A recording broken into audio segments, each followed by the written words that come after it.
Hey everyone, and welcome to tonight's live stream. So, what we are going to do today is we are going to go through everything for Paper 2 Biology.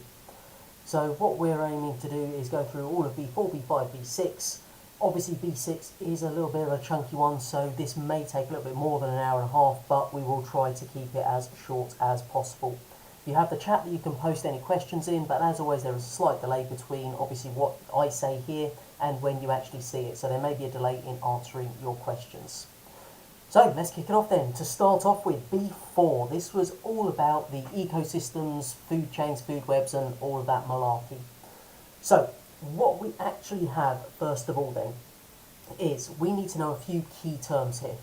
So when we're talking about an ecosystem, these are all of the living organisms and the physical conditions in a given area. The community is all of the organisms in the area. Habitat, the area in which they live. Producers are organisms that make their own food, and these are the ones at the start of our food chain. The consumers are the ones that aren't able to make their own food, so they get their energy from other organisms. And then our decomposers are the ones that are going to gain energy by feeding on their dead or decaying matter. So, what we come on to, for those of you doing just GCSE biology, the combined science folks, you don't need to know about this bit. So, if you are doing GCSE biology, then you need to know about food chains in a bit more detail. Now remember that just because something isn't necessarily listed on the advanced information doesn't mean there aren't questions on it. Paper 1 biology, I believe it was roughly 60 to 70% were on the advanced information. The rest came from other sections, and every section was tested, folks. So what we find in terms of our food chain then we've got our most fundamental basics. We are going to start off with a simple food chain. We've got good old grass, rabbit, fox. So in this case, what we can see is we have got our producer at the beginning. This is the one that's going to produce its own food using energy from the sun, photosynthesis. Remember, this does tie back into your paper 1 content on photosynthesis. They could very well throw in a question about the balance symbol equation for photosynthesis, etc. for this. From there we come to our primary consumer, so this is the one that's going to be feeding on the producer, and then we come to our secondary consumer, which is the one that feeds on the primary consumer. So consumers are the ones that feed on other organisms for their energy. Link back to our B1 work, remember, in terms of photosynthesis, carbon dioxide and water makes glucose and oxygen. And if we're asked to balance it, just remember 6 is in front of everything except the glucose to get it right each and every time. Still just for the biology folks, combined you don't need to know this. When we talk about biomass, that is the amount of living material that is present.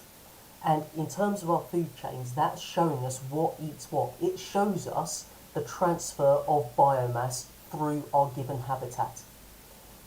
Now, there is one other term we need to be aware of, which is the phrase trophic level, which quite simply just refers to a feeding level. So, producers, primary consumers, secondary consumers, those are our different trophic levels.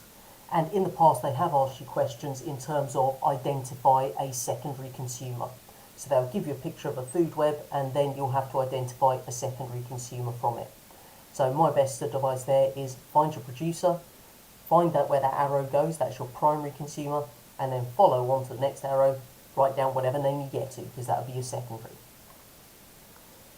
Back for everyone now, so biology and combined, foundation and higher, we need to know about the different factors that affect things that can exist within any given habitat. So we have got biotic factors. These are the living ones, so the number of organisms present. We've got what organisms are present, competition between them. All of those are living factors, so they are biotic. Abiotic factors are the non-living ones. So these are physical factors. Temperature, pH, availability of water, light intensity. Not living, abiotic. In terms of how those factors then influence our living things, if we start off with light, then light is required for photosynthesis. So the greater the amount of light available, the greater the success of our plant will be, because they can photosynthesize more. And what we find is, it's not a case of if we don't have great sunlight, no plants grow. We just find plants that have adapted to grow in those lower light intensities. So they have much larger leaves, because that means they can absorb a greater amount of that light that is available. If we think temperature, the reason that affects is because so many reactions inside our living things are controlled by enzymes. So all those metabolic reactions are enzyme-controlled reactions. Therefore, if the temperature is too low, the enzymes are going to be moving very slowly, lower frequency of collisions between the enzyme and the substrate, lower rate of reaction. If we go too high, what we find is that those enzymes could denature. If we apply that to a particular context, we could go to good old lizards at this point. So they are ectotherms, which means that they don't actually control their body temperature internally. They rely on warming up from using the heat from the sun. So first thing in the morning, those lizards are going to crawl out of wherever they've slept overnight, find a nice sunny rock generally, and bask until they warm up. That means their metabolic reactions happen faster, and away they go for the day. If we think water, generally speaking, whatever living thing we talk about, lack of water is going to be death. So if plants have a lack of water, they first of all wilt because those cells are no longer turgid, therefore the vacuole no longer pushes out against the cell wall, and then the whole thing starts to wilt, so the leaves flop down. If we think animals, lack of water there is obviously going to lead to that lack of balance within their system, and again, death if we don't rectify it in either case. In terms of pH, then what we find is pH is going to affect our plants because it affects the availability of minerals. So some plants are adapted to grow in acidic soil, things like rhododendrons, whereas some plants are adapted for the alkaline soils, things like your cucumbers, for example.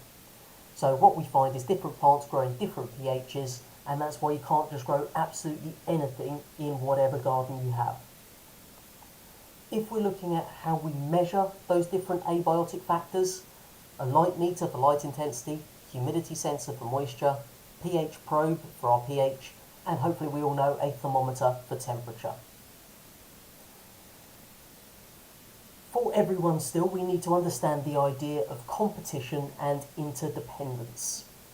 So what we actually know is in order to survive, plants and animals need key things from their surroundings. So plants need water, light, minerals, animals, water, food, partners to breed with, etc. So if we've got a situation where some of those materials are limited, we are going to see competition for that particular resource. And as a result of that competition, the competitor that is weaker or less well adapted, they are either going to leave the area or die because they will not get that resource.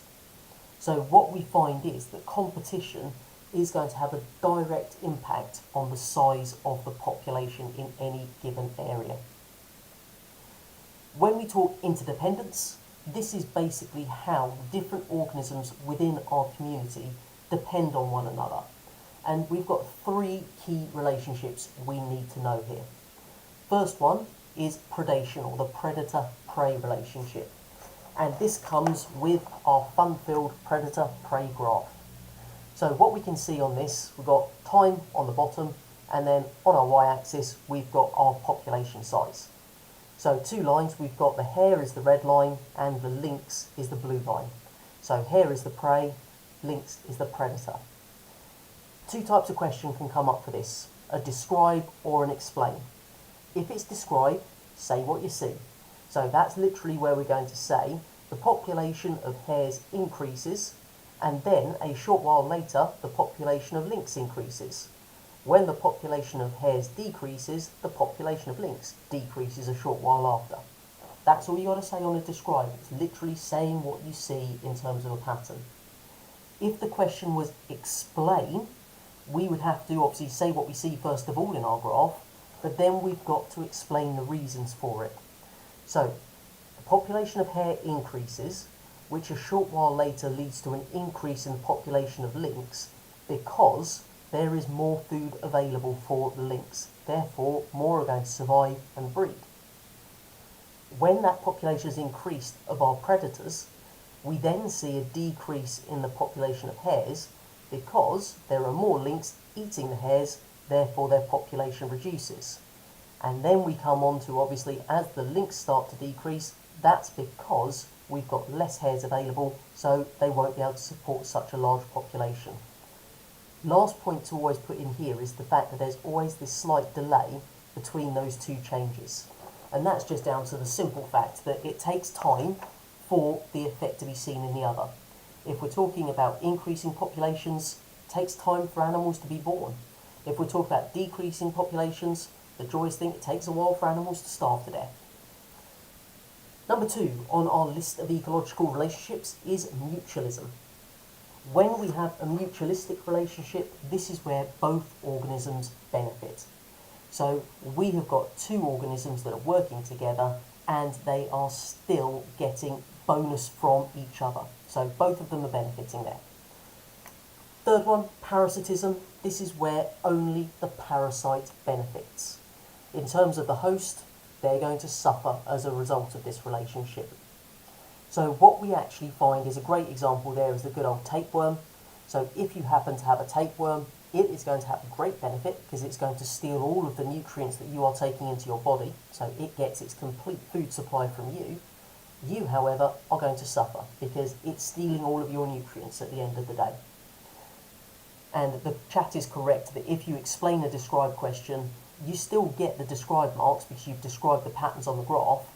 You've just wasted time by doing the explanations. You don't really want to waste time in an exam if you can avoid it. GCSE biology folks only. Pyramids are next. Two types. We need to know the pyramid of numbers and pyramid of biomass. Now, when we're talking about a pyramid of numbers, then quite simply, we are drawing something potentially like this. It is a pyramid shape in some cases, but not all as far as the pyramid of numbers goes. When we draw this, do make sure that you label up the bars, and by that I mean that you can literally write them to one side, okay? So what we have, pyramid of numbers, then the length of the bar tells you how many organisms there are. Producer always at the bottom, working our way up. If they ask you to draw a pyramid of numbers, then usually they're going to give you a bit of graph paper printed on there so that you can apply a relevant scale. There will be some situations where a pyramid of numbers only has a very narrow bar at the bottom because one single oak tree is going to potentially support large numbers of insects. So you have a very narrow bar for your one oak tree and a much wider bar for the large number of insects there. The second type of pyramid is our pyramid of biomass. So where we're looking at the pyramids of biomass, they will always be pyramid shaped. So producer still at the bottom with the widest bar, moving narrower and narrower the further up through those trophic levels we go. Now, pyramids of biomass are doing two things. Firstly, they're taking the organism size into account, and secondly, they take the population into account. That's why they will always be pyramid shaped, because it is the amount of living material in each of those trophic levels that we're plotting. Same thing applies if they ask you to draw it, then apply your scale for the length of the bar, label the bars at the end. Usually labelling is a mark all on its own for those. Still just GCSE biology, folks. If we want to calculate our biomass, then we need to take a sample from each trophic level, okay? We then calculate the average mass of organisms, and then we multiply it by population size to give us the total biomass. So if they wanted to make drawing a period of biomass slightly more complicated for you, they could just give you the number of organisms in each of those trophic levels, and they would give you the average mass. So you've got to multiply those two together to get your total biomass there. One point to note is that we use dry mass of an organism to do this. The reason is that depending on if an animal has had a drink or if a plant has absorbed water recently, will affect the mass if we have water present. So by using dry mass, we remove that variation. Downside, obviously if we're completely dehydrating something, it's going to be dead at the end, so we want to minimise that effect where possible. In terms of efficiency of energy transfer through these food chains then, what we find is not all of the energy we start with is going to make it to the next trophic level. If we go back to that very first level of our producers, they get their energy from the sun. So the ultimate source of all energy in a food chain is the sun. But from all of that energy coming from the sun, only about 1% of it ends up in the chemical stores of our plant. The vast majority just reflects off the leaf, and then a percentage of that will be used in other factors as well, rather than going to increase the biomass. When we then move from our producers through our consumers, what we find is, again, we have energy loss at each stage of our food chain. And the reason that we're seeing this loss is mainly 4 reasons. Firstly, not every part of the previous organism is eaten. So we don't dig up the roots when we eat a plant, for example, they're left in the ground. Secondly, some of this biomass will be used in the process of respiration, which takes place in all cells all the time. Thirdly, egestion, which is the undigested material passing out of the body as feces. If you can't remember the word feces or you can't spell feces, you can write poo. Try and avoid using swear words for such things because, examiners don't necessarily want to read swearing. And our fourth one, excretion. These are the waste products being lost from the body. So things like urine. Again, if you can't remember urine, pee, wee, fine. Again, try to avoid the swearing if you can. What we find is, because of all of these losses that occur at each stage of our food chain, then we have a limit to how long they can be. And they're normally limited to just 4 trophic levels. The reason for that is that if we try to go beyond 4 trophic levels, there's just insufficient energy to support life. So food chains are always limited because some of that biomass is going to be lost at each stage. They could throw in a nice little maths question here in terms of the efficiency of your biomass transfer. So all you do there is your biomass after divided by biomass before multiplied by 100 to give it as a percentage. So biomass before divided by biomass after times 100 gives you your efficiency there. Back for everyone, so combined and GCSE Biology Folks Foundation and higher, we need to know about the whole idea of cycling nutrients through our ecosystem. Because what we find is, once we've taken things up from the soil, at some point we need to return them, otherwise plants just will stop growing, will run out.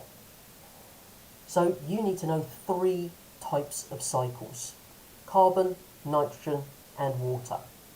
So carbon we're going to use in our organisms to make fats, proteins, carbohydrates, DNA. Pick a biological molecule, you've got what it makes. Nitrogen we use to make our DNA and proteins, and then water necessary for existence. We're going to start off with the nitrogen cycle. So this is the nitrogen cycle as a whole. Now we start off with nitrogen in the air, N2, but plants can't take up nitrogen gas. So the first thing that's got to happen is nitrogen in the air is going to be converted into our nitrates by nitrogen fixing bacteria. So nitrogen fixing bacteria convert nitrogen into nitrates. Once we've got a nitrate, plants can then take that up through their roots. So the nitrates are taken up by the plants and then they change that into their biomass. What we then find is the plants are eaten by animals, and as a result we're then moving that nitrogen compound from the plants into the animals. Plants and animals both die. At that point they undergo the process of decomposition using decomposers, which are just bacteria and fungi, and they're going to change our proteins into ammonia. The ammonia is then converted into nitrates by the nitrifying bacteria, and then we do have one last type of bacteria, which are the denitrifying bacteria, which change nitrates back into nitrogen.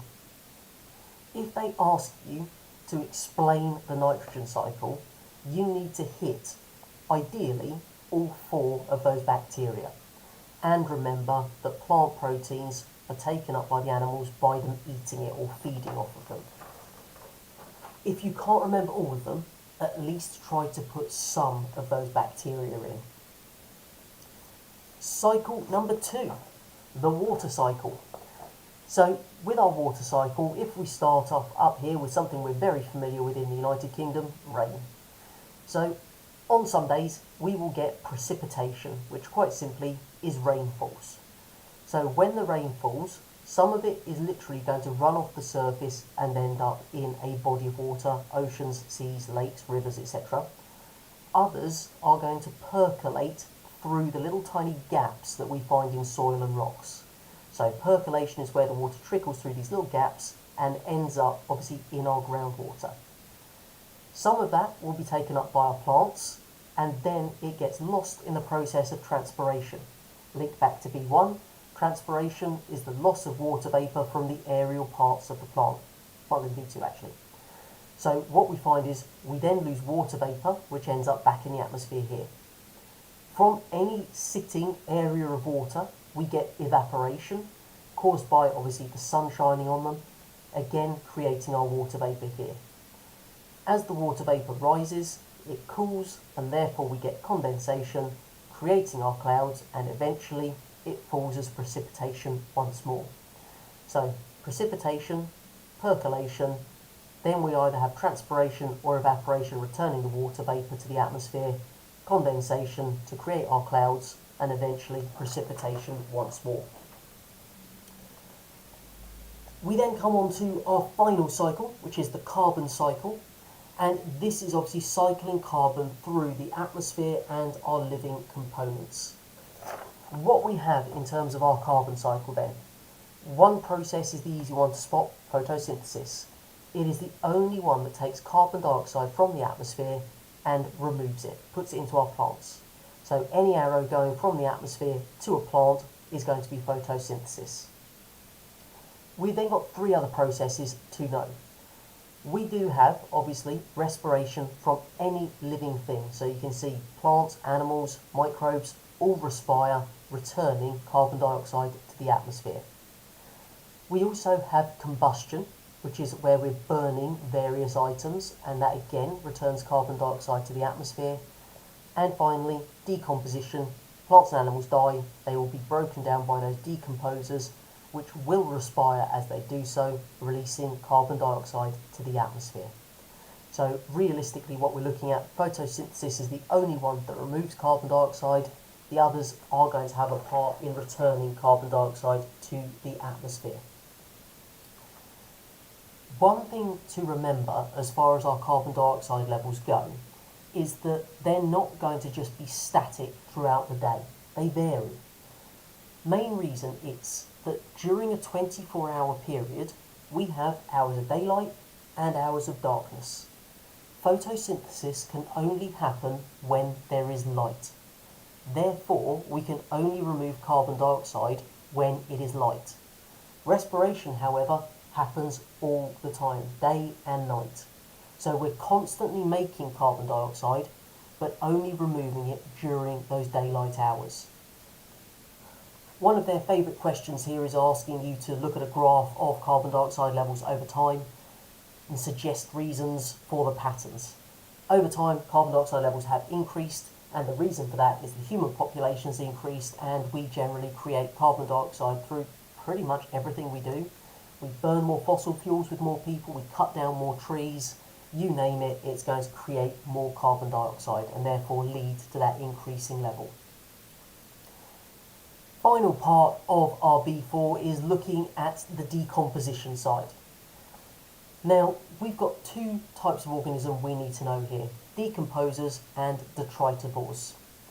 Decomposers, bacteria and fungi. So if they ask you to name a decomposer, they're literally looking for bacteria or fungi, not a Latin name of anything, bacteria, fungi. What the decomposers do is they're going to break down that dead organic material, and it returns the minerals to the soil when they do so. One word that you may see associated with our decomposers is the word saprophyte. Now, saprophytes work by releasing enzymes from themselves onto the surface of the dead material. Those enzymes break down the dead material, and then all they do is absorb those final nutrients. So saprophytes are any organisms that feed by releasing enzymes onto the surface of the material and then absorbing those digested nutrients. The detritivores are small animals like woodlice, earthworms, etc., that are going to help speed up the process of decomposition. And the reason they do this is that they feed on this organic material and they break it up into much smaller pieces, thereby giving us a much larger surface area for the decomposers to work on. One thing that they have listed on our advanced information in terms of one of the pads they could talk about is composting. So when we talk about composting, then we're looking at a few factors affecting the rate of decomposition: temperature, moisture content, oxygen, surface area. Temperatures obviously have to be just the right level of warmth. Too cold, we'll have much slower enzyme reactions, decreasing the rate. Too hot, enzymes denature. So warm temperatures, we need moisture, otherwise our bacteria are not going to be able to work because they'll just be too dry. And we need plenty of oxygen. So look for the typical question is that they've got a compost bin that has holes inside versus one that doesn't have holes inside. So the one with holes will have more oxygen, therefore they can respire aerobically and decomposition happens faster. The one without the holes, limited oxygen, they can't respire aerobically and therefore it reduces the rate. If they're throwing a maths question here, rate of decay, just the change in mass divided by the time it took for that mass to change. Should be quite straightforward to see.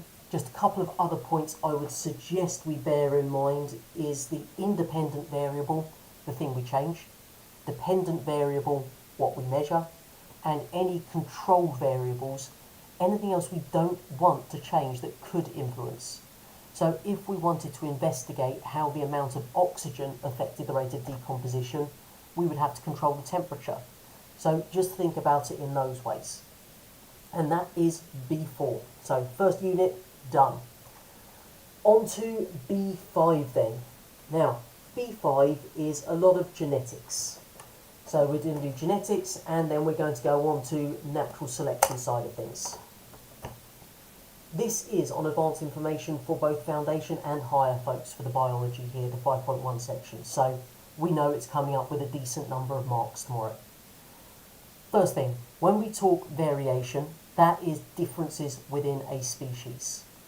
If we talk about phenotype, those are the observable characteristics, so brown hair, blue eyes, those are phenotypes. Genotype are the alleles that make up that phenotype. So two capital letters, a lowercase and a capital letter. That would be our genotype. Now, when we consider variation, we have two categories: genetic and environmental. So genetic variation caused by the genes that are inherited, and that would be something like your blood group, your eye colour for example. So that is passed on from parents to offspring. Environmental variation is caused by the environment in which you live. So that would be something like your accent, any scars, tattoos, piercings. They are not passed on to your offspring, and let's be honest, I'm sure some people are super glad about that because some of your parents may have absolutely tragic tattoos that you certainly wouldn't want to be born with. Now, it is worth bearing in mind that there are going to be some characteristics which are influenced by both genetic and environmental variation. So something like your height, for example, you have both of those factors coming into play. So if your entire family line are 5 foot tall, then you are not going to grow to be 6'8". Sorry, it's not going to happen. You are going to be shorter. It's a fact of life. But if you happen to have very tall family members who are all over 6 foot, but when you're young and obviously growing, you have a terrible diet with virtually no protein in it, you are never going to reach your true potential height. So you would have stunted growth and therefore you wouldn't get to that maximum height. So do bear in mind, some things genetic only, some environment only, and some are a combination of both. When we think about our variation, we can classify them as being either continuous or discontinuous then? So what we find is our continuous variation. This is where we have a whole range of values that could be taken. So think about height, that's a great example, because you could be obviously 5'1" and a bit, 5'2", 5'6". There's a whole range of values that we can take within obviously a given range. Now these tend to be caused by both genetic and environmental variations interacting, and they are controlled by multiple genes. So what we find here is, if you have a question asking what kind of graph should we use to display continuous data, that should be a histogram. And the key thing about a histogram is that it's going to be drawn with all of the bars touching, no gaps between bars. If we talk discontinuous, this is where you have a discrete value. Your blood type is either A, B, O, or AB. There's no kind of range in the middle. You're not a little bit B. So it will literally be one of those 4 categories. That's going to be caused by genetic variation by one or a small number of genes. So what we find here is we use a bar chart to display discontinuous. That means there are gaps between the bars. Do not mix up histograms and bar charts, folks. Now, we need to understand the word clone next. A clone is an organism, and the phrasing here is important, that is genetically identical to the parent. So please go careful to include that phrase, genetically identical. Don't just say they're the same, they are genetically identical to the parent. And a great example of organisms that tend to be clones, bacteria. They reproduce asexually, so they are not having sex in order to produce offspring. Therefore, the offspring are genetically identical to the parent. And this is just the process of mitosis. So mitosis, we looked at in our earlier work on our paper 1. So we've got our DNA replicates, chromosomes line up along the equator, pull to the opposite poles, cell divides, we have 2 genetically identical daughter cells. If we think about plants, there are some that use asexual reproduction here.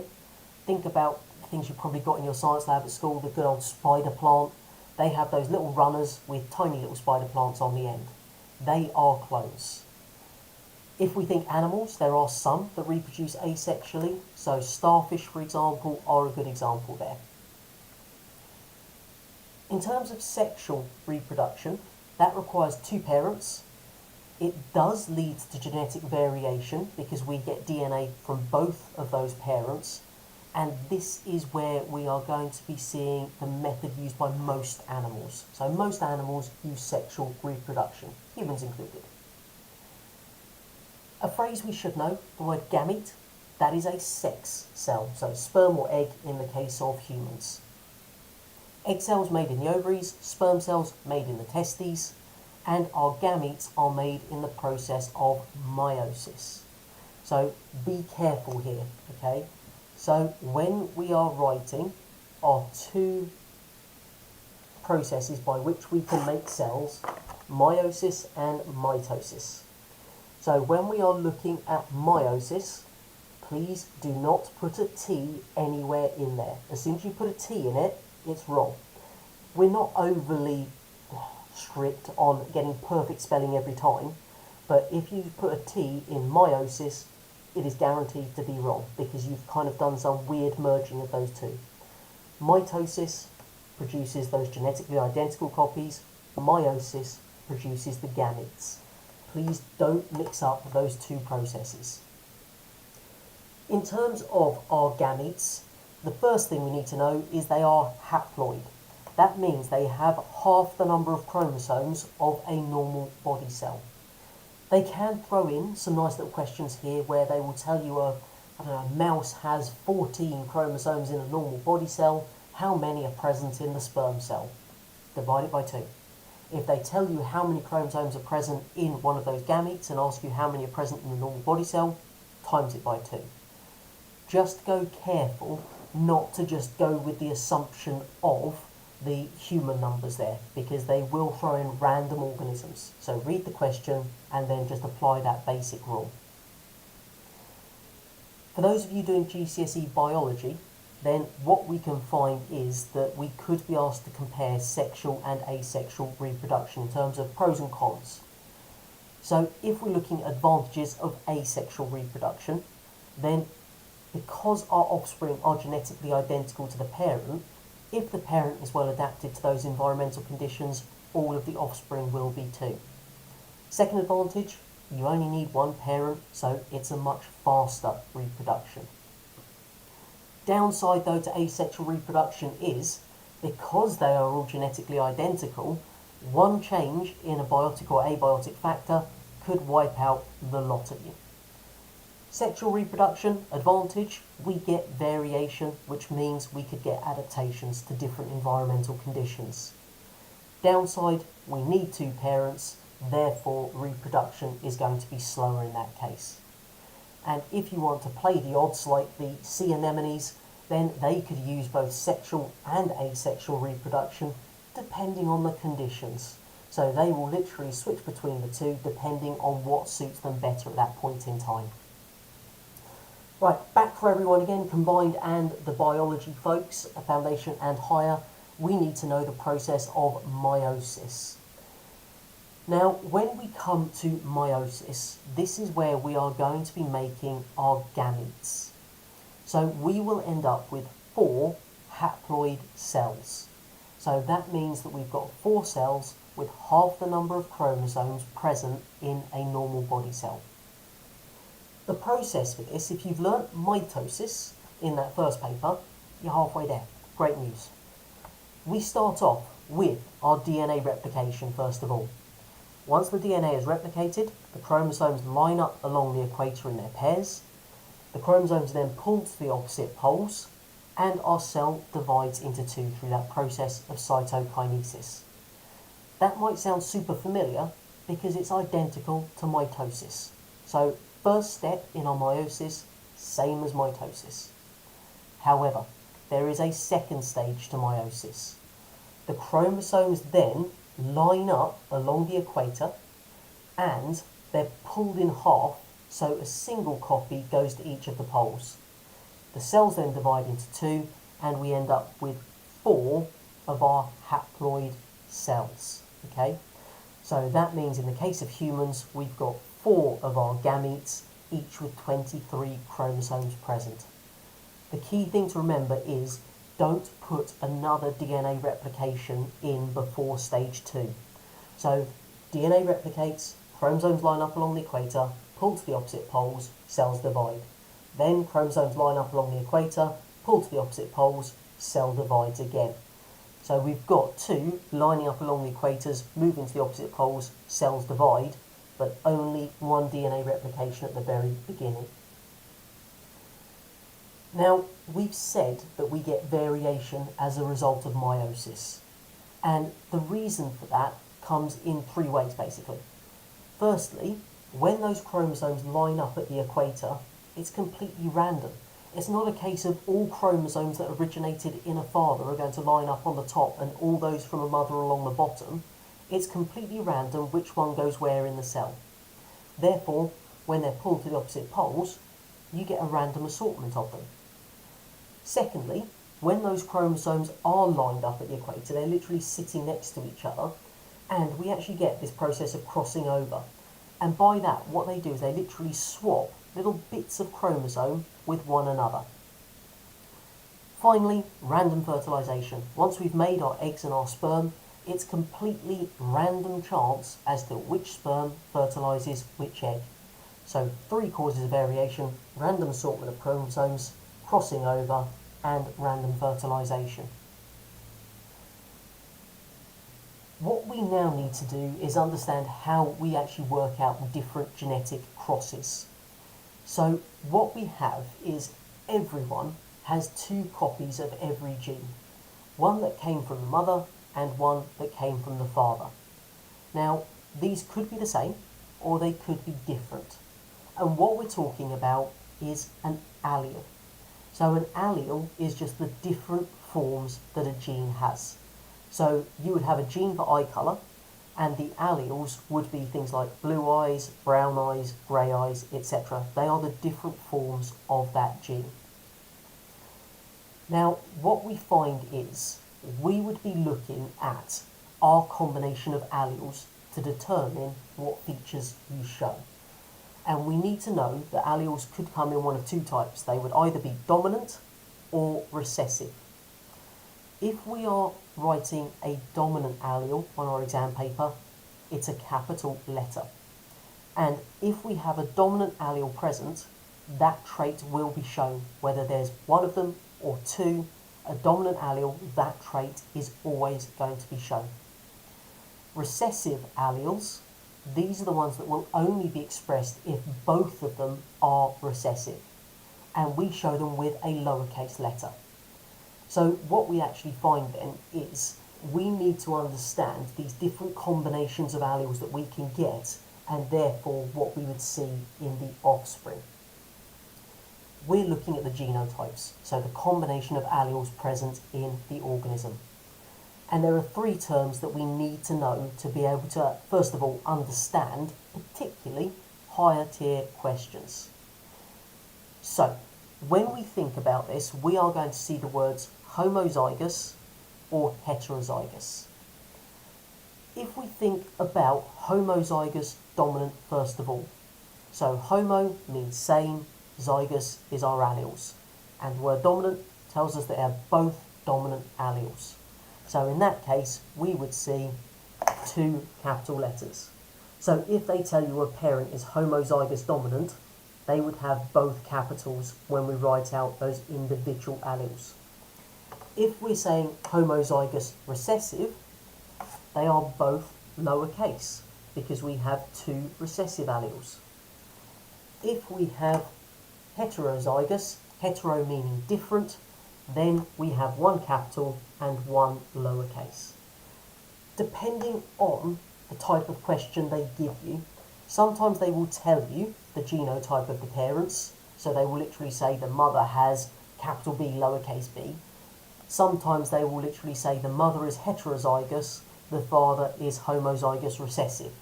So from that you need to work out what alleles you are going to be writing. So we're talking about doing the good old Punnett Square. So if you remember, our Punnett Square is basically the box. So what we're going to do is in our box we would then have our different combinations of alleles in our parents from the question, and then all we've got to do is fill it out. So always start by drawing your Punnett Square first of all, then put your parents' alleles in place, and what we then do is whatever is at the top, we fill in to the two boxes beneath. So we can see there that we've got a capital B at the top on that side, so therefore capital B's in the two below, and then we've got lowercase, therefore two lowercase b's. Same thing when we're talking about the rows, whatever is at the start of the row, stick it in the two boxes to the right. So that now gives us the genotypes of all of our potential offspring. What we then need to do is identify what their phenotype is. So if we were saying in this case that we're talking about eye colour and brown eyes is dominant. So anywhere we've got a capital B, then they would have brown eyes. So any capital B's will be brown, and then if we had blue eyes is recessive, the only place that we could have blue eyes is where we've got the two lowercase. So just look out for that. Any capital letters, it will be the dominant trait that shows. The only way you get recessive is if it's both lowercase. The last thing you would then be asked is probably what is the chance of the offspring having blue eyes. So you could do that as 25%, you could do it as 1 in 4, so any of those, 0.25, all accepted answers there. The other one they like to throw in here is how we determine sex. So as far as sex is As far as sex goes, then you have got either X or X and Y chromosomes, depending on whether you are male or female. Please be careful on this. If they ask you what chromosomes are present in a female, don't just write a single X, because you get one X from the mother, one X from the father. So two X's. Always put the two X's, otherwise it's wrong. For the males, it's one X and one Y. Okay, the X obviously has to come from the mother, the Y comes from the father. Again, you could draw a Punnett Square to work that out. It will always be 50% chance of being male or female there. We now need to think about what happens when a mutation occurs. Definition of mutation, quite simply, is a change in the base sequence of DNA. So when we're talking about mutation, a change in the base sequence of DNA. And these can occur spontaneously when DNA replication takes place, but the chance of them increases when we're exposed to ionizing radiation, like UV from the sun, and certain chemicals. What we find is when we get a mutation, then some will be harmful, some will be beneficial, and some will be absolutely neutral. They will be neither beneficial nor harmful. So harmful mutations would be things like cancer, because that means your cells are growing and dividing in an uncontrolled fashion. We could also talk about neutral mutations, your ability to roll your tongue.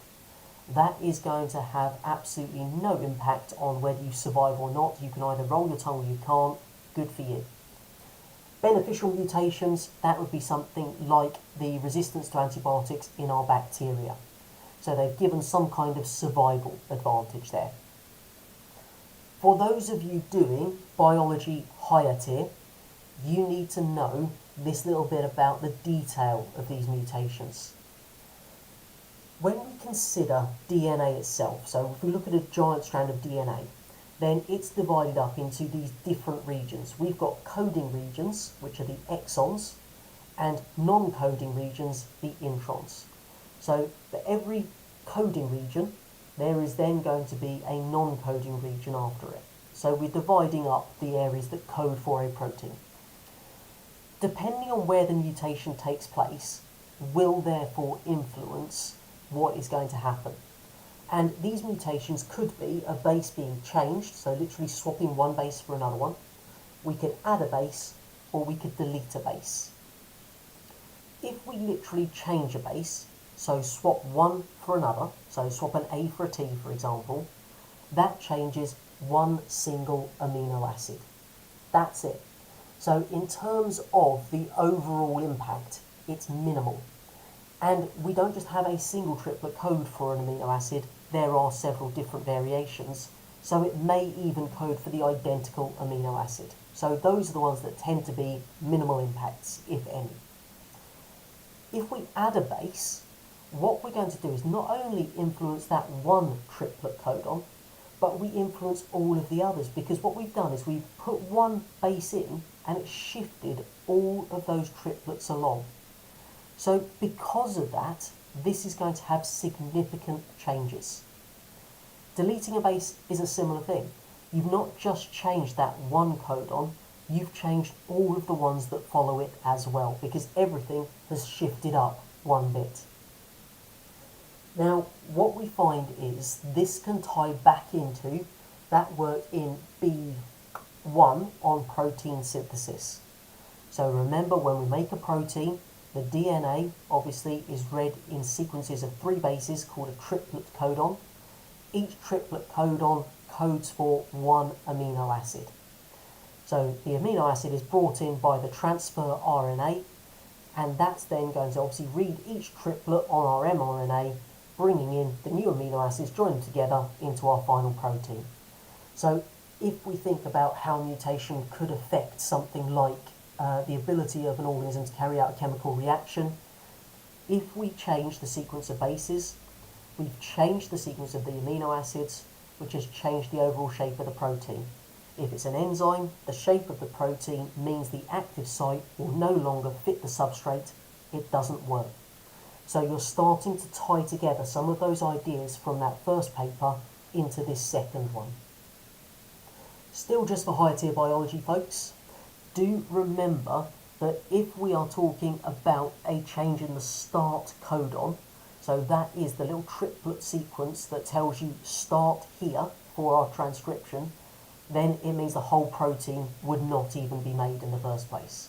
So it could actually stop proteins being made altogether. Still sticking with just higher tier biology, folks, then. We need to know about some of these key scientists that have been involved in genetics over time. And the key person to know here, if you remember no others, is Mendel. So Gregor Mendel carried out a load of experiments with peas, and as a result, he said that characteristics in our plants were determined by these hereditary units that are passed on from one parent to the offspring. And those units come one from each of the two parents there. They will either be dominant or recessive. So what we've just talked about is what Mendel actually discovered all the way back in 1866. There are other scientists that are less likely to come up, so we're not going to dwell on those tonight, but a couple of key points to remember about their discoveries. First of all, base pairing, complementary base pairs, adenine and thymine, cytosine and guanine.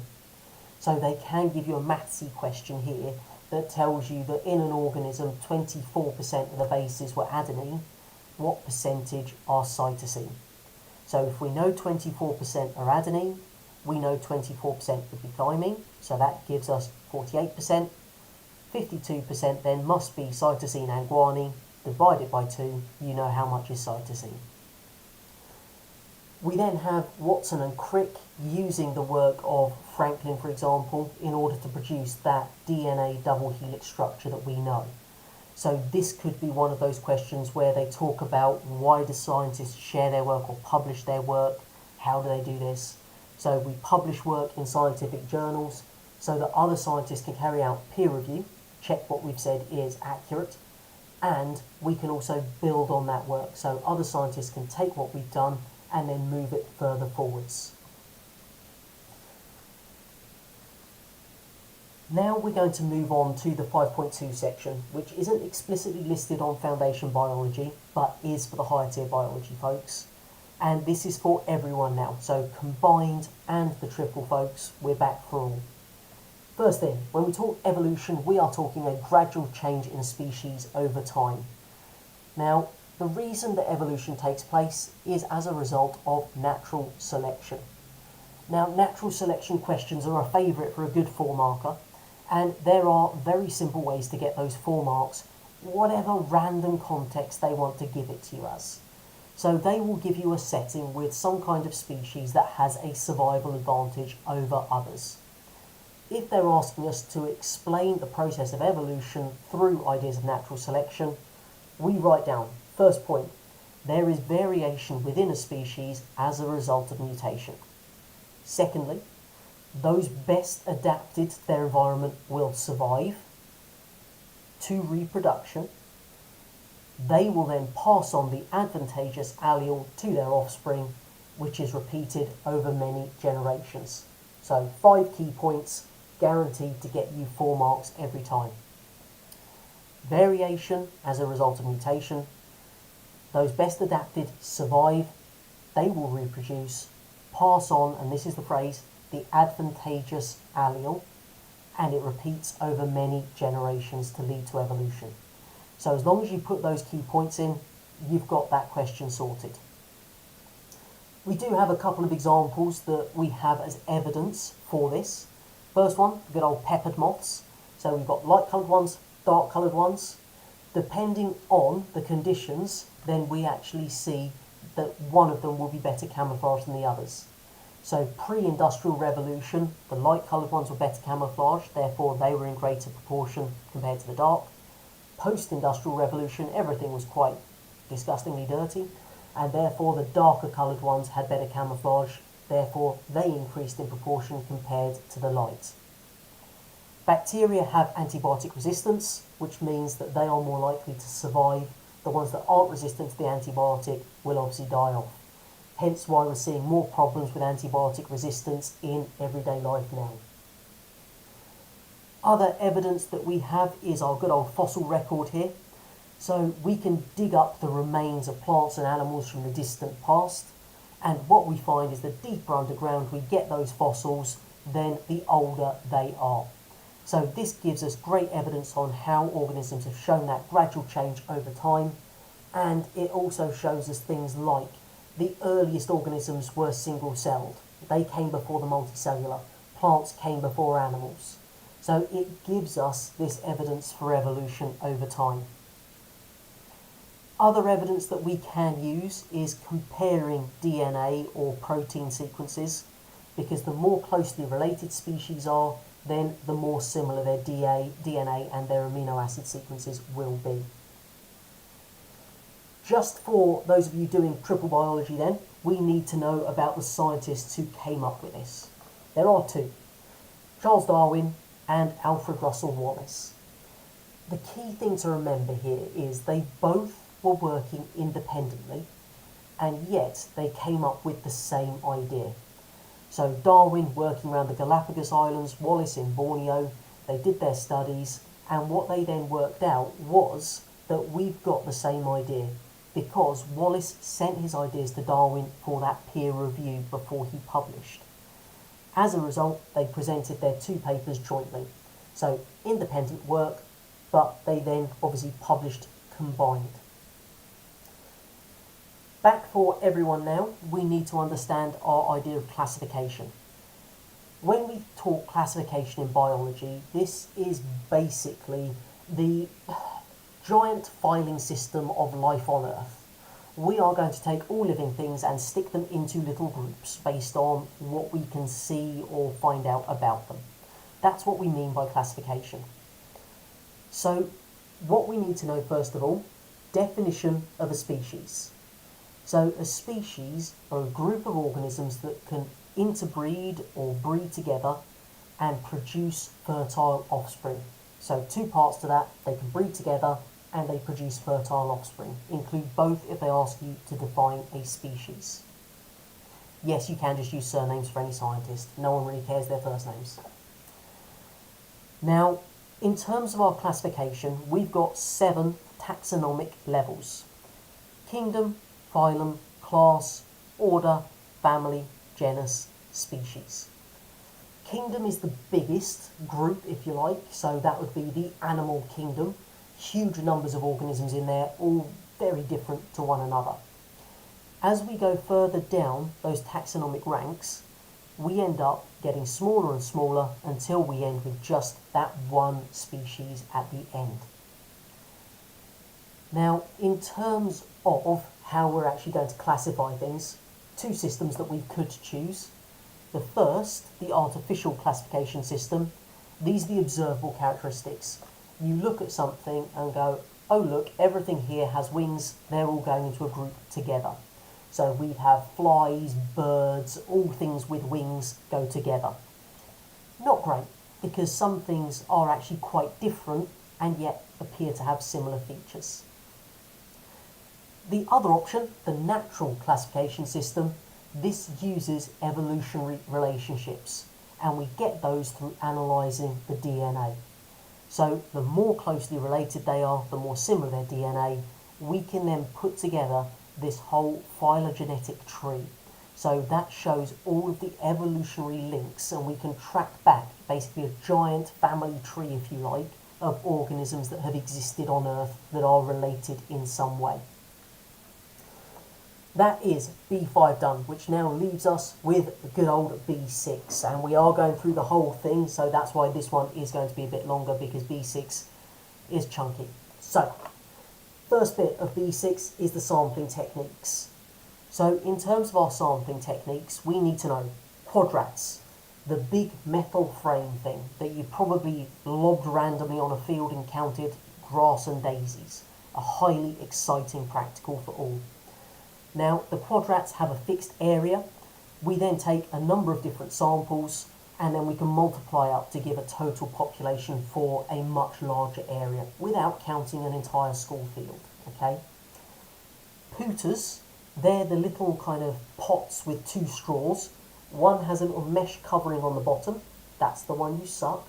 The one that doesn't have the mesh covering is the one you put by the little tiny bug you're going to suck into the container. Don't mix them up halfway through, otherwise mouthful of bugs. Not pleasant. Third one, pitfall traps. you bury a jar in the ground and cover it with a little roof. Now, the reason we cover it with a little roof is because we don't want it to fill with water if it rains, and we bury it in the ground so little crawling creatures wander along and they drop into our pitfall trap. We can then work out what's wandering around.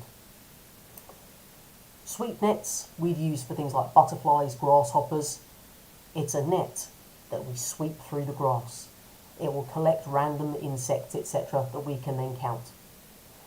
We can use kick sampling, which is where we'd stand in a river and kick the edge of it to obviously shake things loose. You have a net further down the stream, you catch what it is, and then you can identify it. And tree beating, stretch a big white sheet under a tree, give it a shake, stuff drops out, and you can identify what it is from that.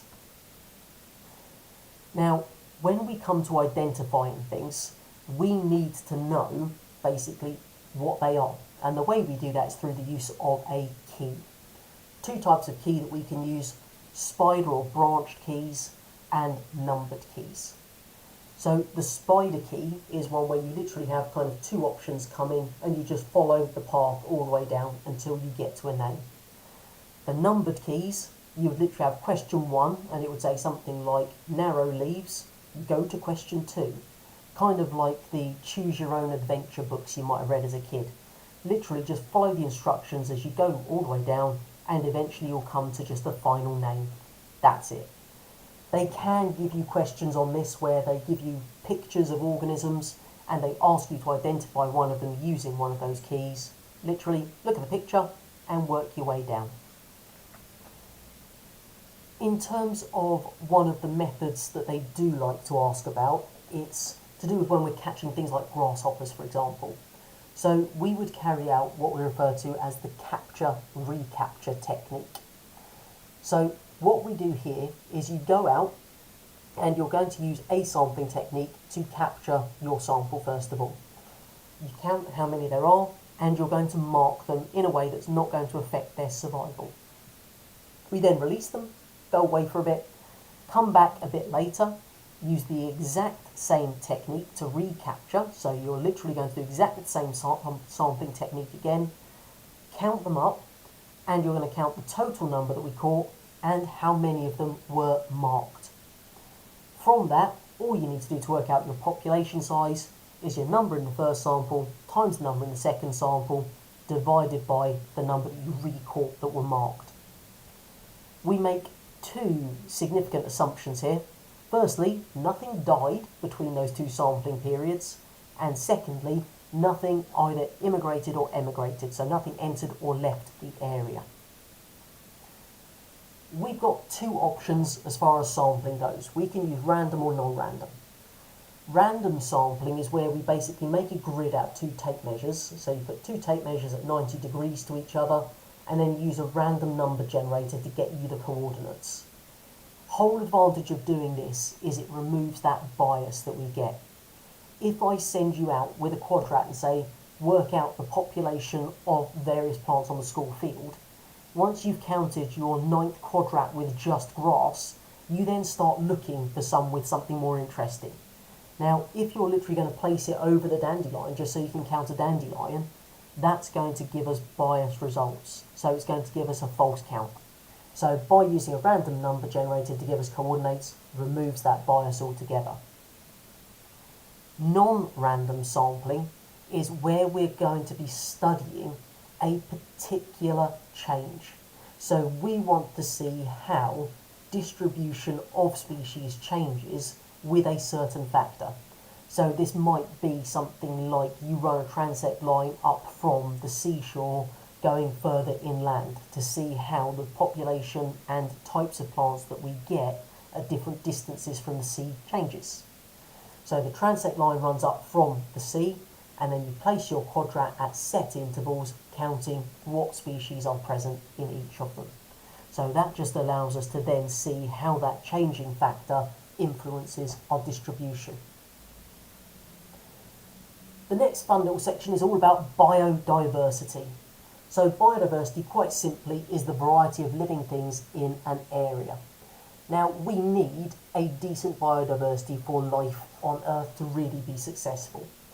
And the problem on Earth is humans. we're rubbish. Basically, if there's a problem, if there's a reason for something going wrong, it's probably the human race. So what we actually find is we as humans are the leading loss of biodiversity. Now, the reason for this is mainly down to our increasing population size. So the higher our population, the more trees we cut down, so we're seeing more deforestation. That's then removing, obviously, habitats for animals. We're changing the use of land, so rather than allowing it to just grow whatever native species are present, we are having our intensive farming and growing monocultures, so one crop, reducing the biodiversity in the area there. We are overfishing, therefore obviously reducing the amount of fish in the oceans for different species to also have as part of their food chain. Hunting, similar effect. And we're polluting things more.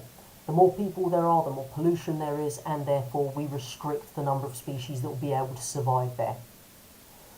The end result is that we've created quite a number of species that are endangered. That means we've got low numbers of them left. They are at risk of dying out altogether. If they die out altogether, they are extinct, and we have created a lot of extinction in the time of the human race. Not something to be proud of. So, what can we do about it? Well, we aim to try to do conservation techniques. So if we're conserving things, we're trying to protect the natural environment to ensure these habitats are not lost, that these species don't become extinct. And we use this process of active management. Now, by that, what I mean is, we're not just banning all people from these areas altogether, because that's unrealistic. You can't literally turn around and say, right, okay, you're not allowed in this entire area of Africa because elephants live there. It'd be ridiculous. We still need to have humans and these different species living together, and we need to use certain resources, but we need to do so in a sustainable way. So that means that when we are using a resource, we're making sure that we're not using it up. It will still be there for future generations. So this could be things like setting up some restricted areas. So if we know where there's an area that is a breeding site, for example, you don't let humans wander around that breeding site during the breeding season. It might be that we're going to have more controlled grazing in areas, and we're not just going to let the cows roam free and eat everything they fancy. We might be reintroducing species to areas that they have actually been lost from in the past. In order to carry out that reintroduction, though, we need to carry out captive breeding programs first of all. And this is where zoos come in. So the whole goal of a captive breeding program is to create this stable, healthy population of a species that we can then reintroduce to their natural habitat. Now, this has been very successful in some zoos. The ones near me are very good with this with the gorilla populations, but not all areas are suitable. We hit some problems. Firstly, we have an issue with genetic diversity. If all we're breeding are animals that we have in captivity, then what we find is we've got limited numbers, therefore a limited gene pool. So we can end up having very limited genetic diversity in a population.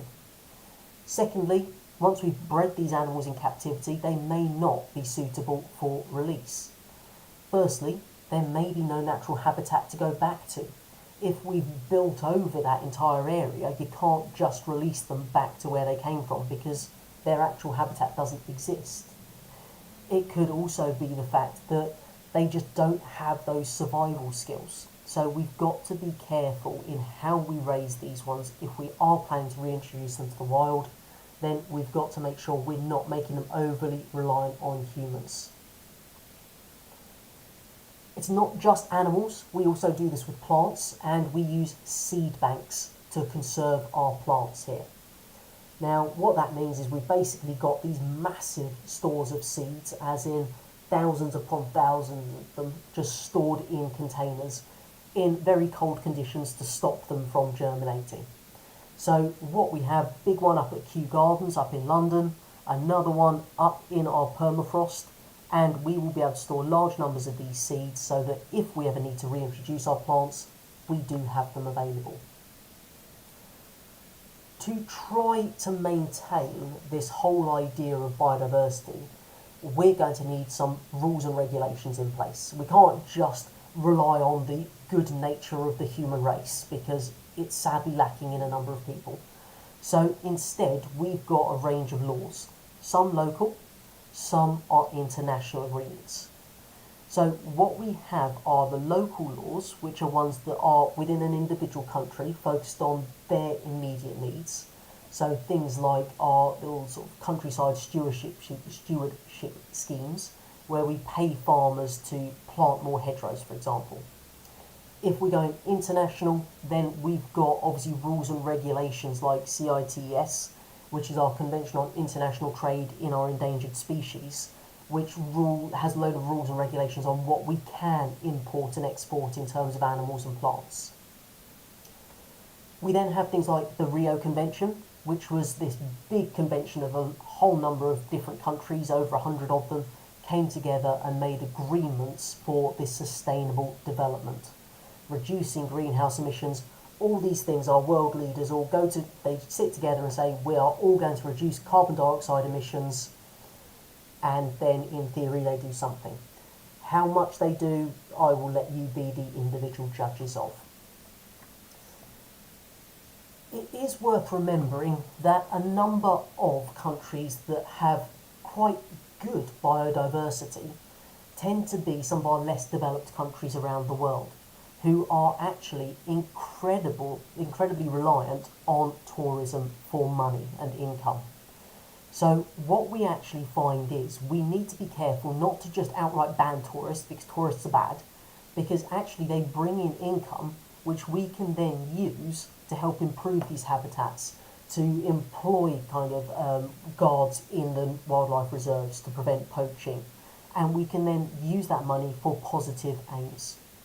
So do bear in mind that tourism there, benefits, brings in the money that we can use, drawbacks, if we've got loads of people traipsing through a given area, we can see soil erosion. People are stupid, they want to take home a souvenir of a starfish and God knows what. So there are downsides to tourism as well.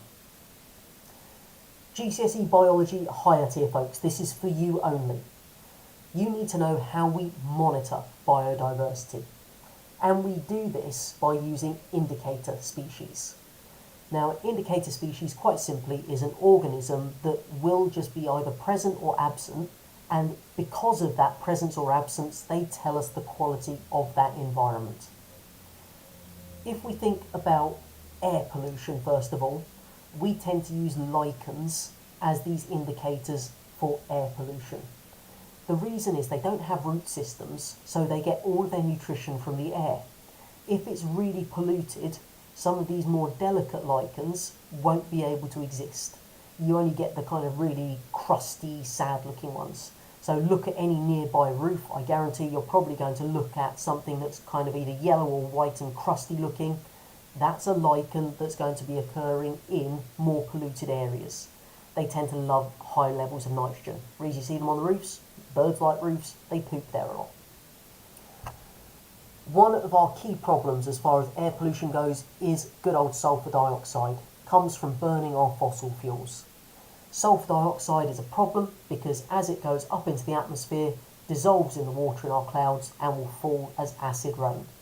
Now that acid rain can kill off our trees, fish in our ponds, etc. So we want to avoid it as much as possible. Second type of pollution we need to know, water pollution, still GCSE Biology higher only folks. And for these we have a range of indicator species, but they are going to tell us how much oxygen is present in the water. So if we see mayfly larvae, for example, it's unpolluted. They only live in unpolluted water. As soon as there's even a sniff of pollution in that water, dead.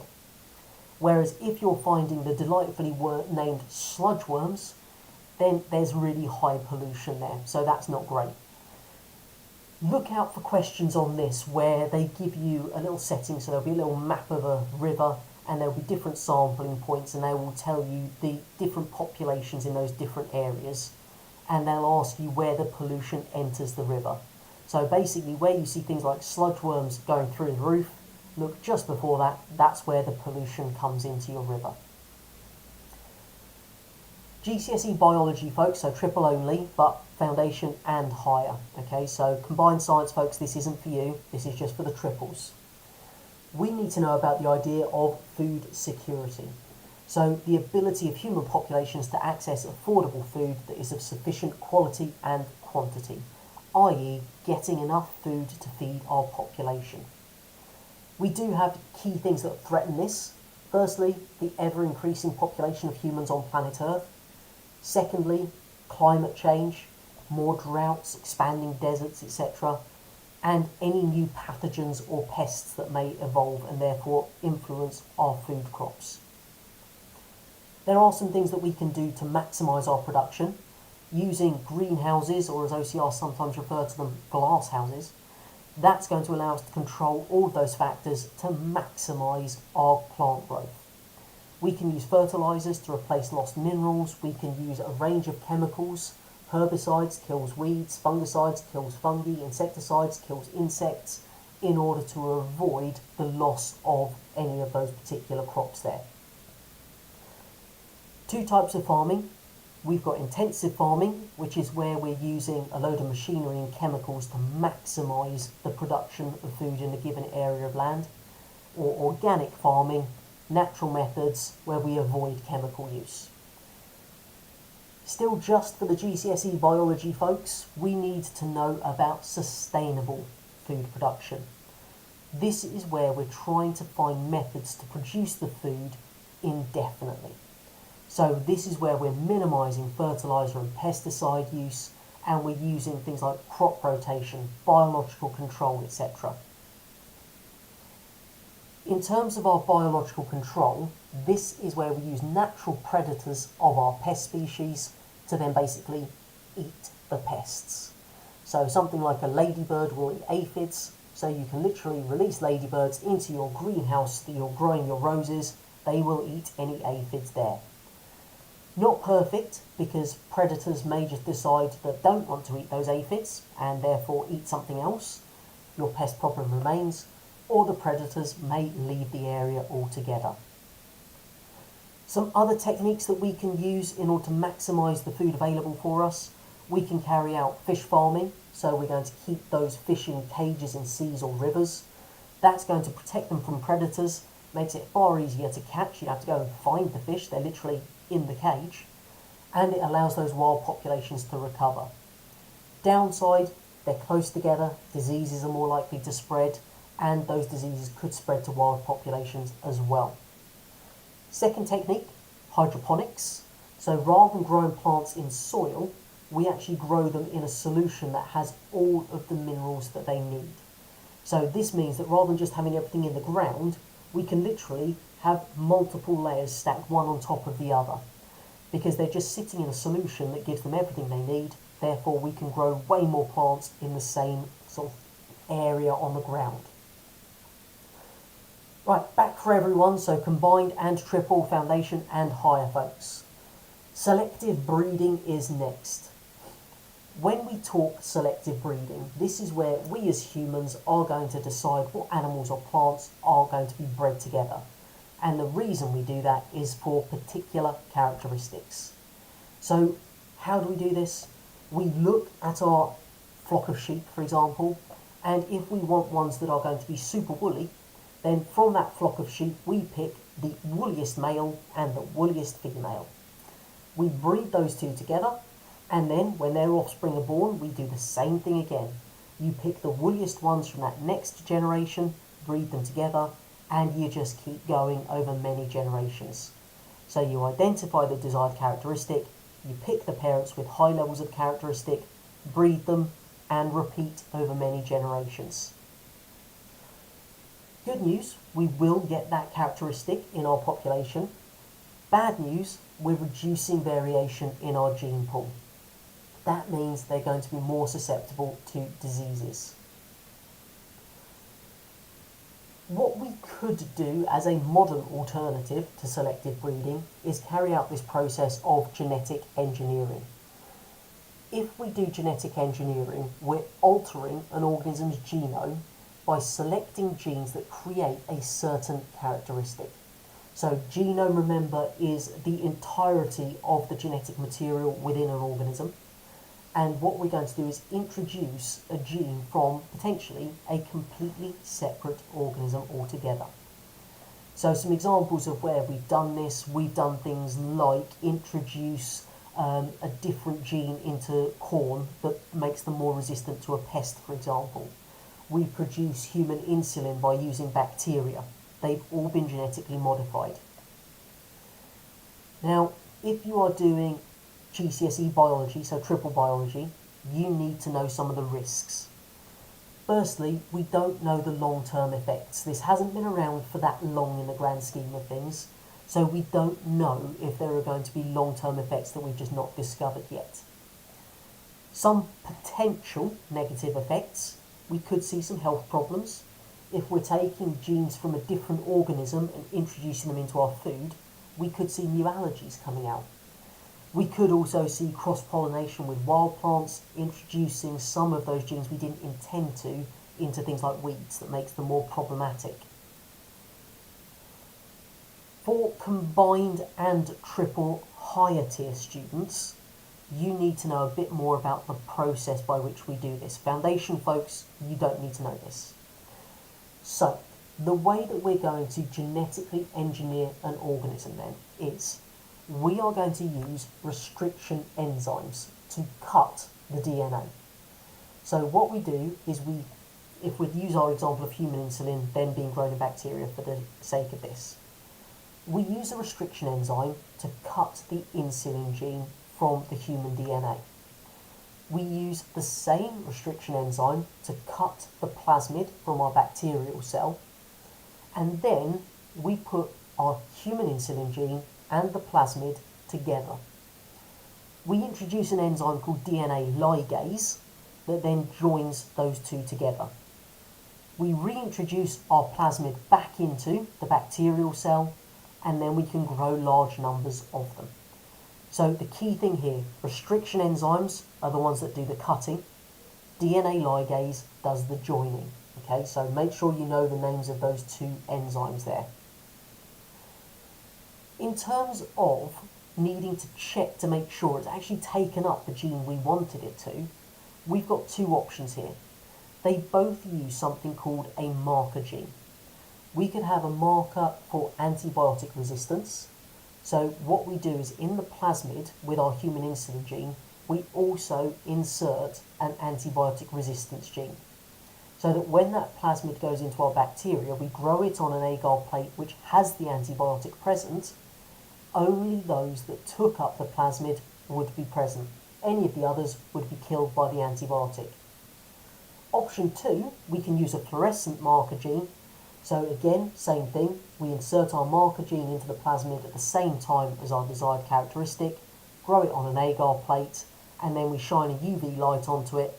Any that glow have the genes, if they don't, they don't. So you can then select the transgenic bacteria, the ones that glow, and grow those in larger quantities. Right, back for everyone, combined triple higher foundation, everyone is back for this bit here. We are going to look at the idea of biotechnology in farming. So when we're talking about biotechnology, this is where we're using biological processes or living organisms to manufacture products. So think genetically modified organisms. So things like the rice that we can now produce that actually contains more of the bits we need to make vitamin A. So we've taken a gene from a daffodil plant, put it into the rice plant. When people eat that rice, they get the chemical they need to make vitamin A. We've reduced blindness as a result of that. It is worth remembering for those of you doing higher tier that the way that we can transfer that foreign DNA from one organism to another is by using this thing called a vector. So vectors are things that take things from one place to another, okay? And as far as transferring our foreign DNA, we tend to use a virus, but a plasmid could also be used. Okay, here we go, the final bit of B6, the disease stuff. The bit that basically consisted of probably several weeks of you hearing about how people are going to die through various means. Now, this is going back to combined and triple, higher and foundation folks. First thing to know, if we are talking about being healthy, you are free from disease. If we are talking about you being fit, that means you can carry out a physical activity. And if we are talking about a disease, that is something that causes part of the body to not work properly. So, when we think about disease, we have got two categories: communicable diseases and non-communicable diseases. Communicable spread from one person to another, usually as a result of microorganisms. Non-communicable diseases don't spread from one person to another. Now, you need to know there are 4 types of pathogen: virus, bacteria, fungi, and protozoa. You will have looked at examples of both animal and plant diseases for each of those 4 types of pathogen in your lessons. So what you just need to be aware of is that there are 4 types of pathogen. As far as the fungal infections go, athlete's foot in animals, powdery mildew in plants. For bacteria, tuberculosis, crown gall disease. The virus, influenza and tobacco mosaic virus. And the protozoa, malaria and coffee phloem necrosis. They could ask you to identify which type of pathogen one of those is on a paper for a single marker. In terms of our causes of non-communicable diseases, range of different reasons that you get them. One of the main ones is poor diet. So if you don't take enough vitamin C in your diet, then you are at risk of developing scurvy, for example. Obesity, another big problem we have in our modern world, leads to things like diabetes, cardiovascular disease. We've got our genetic disorders like cystic fibrosis, and then we have things like cancer, which are the body processes not operating properly. It is worth remembering that even though our communicable and non-communicable diseases have separate causes, some conditions do have a link between them. So if we think about cancer, that is non-communicable, but cervical cancer in most cases is caused by HPV, human papillomavirus. So communicable, HPV, non-communicable, cervical cancer, a link between them. So just watch out for some of those conditions that are actually linked between communicable and non-communicable. Now, this next part, I think, is what I would classify as, if you get this question wrong on the exam paper, what were you doing over the past 2 years? You have all lived through a global pandemic. If you can't give at least one suggestion on how to reduce the spread of a communicable disease, I am seriously concerned. If we think about how we get infected then, cuts in the skin, digestive system, respiratory system, reproductive systems, basically some kind of entry point for a pathogen. The one they could ask you about in more detail is a droplet infection, which is basically any of those really ill-mannered individuals, hopefully no one here tonight, who doesn't cover their mouth and nose when they cough and sneeze. If you don't cover your mouth and nose when you cough and sneeze, you are going to project this cloud of droplets. In each of those tiny droplets are going to be jam-packed, potentially full of pathogens. So anyone standing in your general vicinity will be covered with the splatter of your cough or sneeze, and therefore likely to be infected. Hopefully we all know that if we cover our mouth and nose when we cough or sneeze, we catch those droplets, we don't infect everyone around us. A nice thing to do. As far as our plants go, remember we also have the soil and water as potential sources of spread. In addition to that, we do have our vectors, things like insects that can feed on our plants. And if we're doing any kind of agricultural work, so using any kind of cuttings, for example, if you don't clean your cutting implement between plants, you can transfer pathogens in that way too. Now, even if someone coughs all over you, it's not like the moment that they have coughed on you, you start to feel symptoms. It takes a while from point of infection to actually feeling unwell. The reason for that is we have an incubation period. So the time it takes between infection and actually feeling ill, that's where those pathogens are reproducing inside your body. If it's bacteria, they do this through the process of binary fission. So binary, bi means two, fission, splitting. So each cell splitting into two. It's just mitosis. And they will demonstrate what we call exponential growth. They will have a replication time potentially as quickly as every 20 minutes. So their population will double in size every 20 minutes. Therefore, very rapid increases. In terms of a virus, they can't replicate on their own. They have to take over the host cells, and they use the host cells to make more virus particles. Now, in terms of preventing the spread of these diseases, this is, I hope, the common sense section. So cover your mouth and nose when you cough and sneeze. Use protection when you have sex. Don't share needles if you need to use needles for anything. Cook food properly. Wash your hands. We all got that message in the pandemic. Don't go and poke wild animals just so they don't bite you, for example. Don't drink water that's not from a nice tap with clean water. As in, don't go and lick a puddle. Don't lick infected people, generally speaking. Any of those things are going to reduce your chance of getting diseases. Now, what we need to know then is, in terms of GCSE biology folks, so not combined, just the triple folks, we need to know plant defences. As far as plant defences go, we have two types. Physical defences, a physical barrier to stop microorganisms getting in, and chemical defences, chemical substances that are going to kill or basically get rid of a microorganism or an insect. So, the physical defences. We have got that thing called a cuticle. So a waxy cuticle, a waxy substance covering the epidermis of our plant. Now, partially it's going to prevent water loss, but it also prevents our pathogens coming into direct contact with those epidermal cells. That reduces the chance of infection. We also have cell walls in our plant cells, which are made of cellulose. Now, that is going to be a brilliant structural barrier to those exterior pathogens. So it's really good at defending against both fungal and bacterial pathogens. It just stops them getting through and into the cells there. If we think chemical defences, then we've got things like citronella, which is an insect repellent, so it just means insects don't want to go near the plant. We've got insecticides, kill insects, antibacterial compounds like phenols that are going to obviously kill the bacteria in some way. Antifungal compounds kill a fungus by things like chitinases breaking down the fungal cell walls.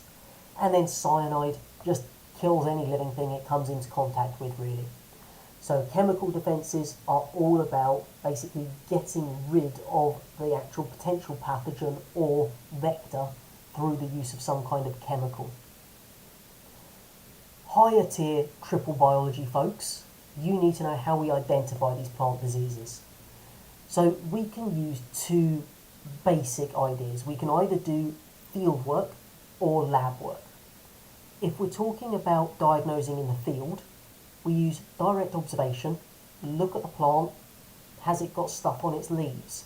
Has it got a certain coloration to it? That kind of observation gives us a good idea of the kind of disease we may be dealing with. Secondly, we can look at the sample under a microscope because you can take a light microscope out into the field with you. The downside to this is that we can only identify that plant disease once the plant shows symptoms. You can't very well observe the symptoms of a disease before it's showing them. So there are limitations to our field work. Lab work is the other one, where we could use DNA analysis or antigen identification. So DNA analysis is where we would take a sample and then we run it through a little gel and we compare the little bands we get to known viruses, for example. If the bands match, it's the same pathogen. If they don't, it's not. Antigen identification just works because antigens are those protein spikes on the surface of our microorganism, and if we identify the antigen, we can identify the pathogen because they are specific. Right, back for everyone, combined, triple, higher and foundation folks. We need to know about human defense mechanisms next. So the first and most fundamental defense mechanism we have from injuries, if you cut yourself, you form a scab. So this is the whole process of forming a blood clot, basically. You need to know the process by which this happens. So the key part of our blood here is the platelets. Now the platelets change fibrinogen into fibrin. So fibrinogen inactive into fibrin, which is basically a fibre. Now they form pretty much like a net. So it forms a mesh of those fibrin fibres. And once we've got that little mesh, red blood cells actually get trapped in it. And that's our blood clot. Now what happens is that clot is going to harden, and that then forms our scab. So we've now got basically the scab over our cut that's protecting it from any pathogens gaining entry. Also stops you just continuously bleeding, which is quite useful to avoid bleeding to death. You don't pick your scabs off, because otherwise what you're doing is exposing it again, but as soon as the tissue underneath the scab has repaired itself, the scab just drops off there. In terms of other defences in our body, we have these non-specific responses, which are all designed to prevent the entry of microorganisms in general. Doesn't matter what it is, we're just preventing it getting into the body in the first place. Your skin is a great example of this, a physical barrier that's going to make it really hard for microbes to get inside your body, because it's made of these dead, dry cells that the microbes can't really penetrate, and you've got these sweat glands that produce oils on the skin that help to kill the microorganisms. If we're thinking about things that might be getting into your digestive system, in your stomach you've got stomach acid that kills pathogens present on food and drink, generally speaking. In your airways, we've got cilia, tiny hairs, and mucus.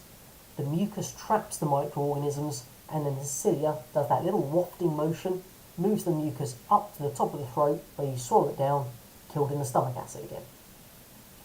Hairs in your nose keeps out the microorganisms and dust, and in your eyes you do have tears which contain this stuff called lysozymes, which again destroy bacteria that might land on the surface of your eye all the time. We then have our white blood cells, the other bit of the blood we've not mentioned to date. Now, white blood cells come in two types. We have the phagocytes, which carry out phagocytosis, engulfing and digesting of the pathogens. And we've got the lymphocytes, which are the ones that produce the antibodies or the antitoxins. So phagocytes engulf and digest, lymphocytes produce antibodies. Now, in terms of what we see happening in terms of our immune system then, if we are exposed to a pathogen, then what's going to happen is, on the surface of the pathogen, we have a little protein spike called an antigen. In our body, those lymphocytes will recognise that particular antigen and produce this complementary antibody. Those antibodies then bind to the antigens, and then the phagocytes will engulf and digest them. Because we're having to produce an antibody that binds to a specific antigen, this is a specific form of defense. So we need particular antibodies for each of the antigens present. Once we've actually been infected with this pathogen and your body has made these antibodies to it, then some of your white blood cells will remain as things we refer to as a memory cell. So these are ones that know how to make that particular antibody. Now, what we actually find as a result of that is, if you then get a second infection by the identical pathogen with the same antigens on the surface, your body is able to produce the antibodies much faster before you show symptoms. At this point, we can say you are immune to that particular pathogen. If you're doing the triple biology and higher tier, you need to know about monoclonal antibodies next. Now, as far as the monoclonal antibodies go, we need to know a few keywords here. A myeloma is a cancer cell. a lymphocyte is a white blood cell that makes an antibody, and a hybridoma is the myeloma joined with the lymphocyte. Now, what we're doing with a monoclonal antibody is we're basically producing something that is designed to target a specific thing. So they're going to bind to a particular antigen, and that allows us to target a particular cell in the body or to generate a test for a certain thing, like COVID, for example. In order to make these monoclonal antibodies then, we take our genetically modified mice first of all, and we inject them with our required antigen. They will produce antibodies to that antigen for us. We harvest the lymphocytes and we fuse them with the myeloma, the cancer cells, to make that hybridoma. So lymphocytes are collected, fused with the myeloma cells, we've made the hybridoma. What we then find is those hybridoma cells are able to reproduce indefinitely, and because of that, we've produced a large number of clones. They all produce the required antibody, which we then harvest. That is our monoclonal antibody. In terms of where we use these monoclonal antibodies, pregnancy testing is a very established one.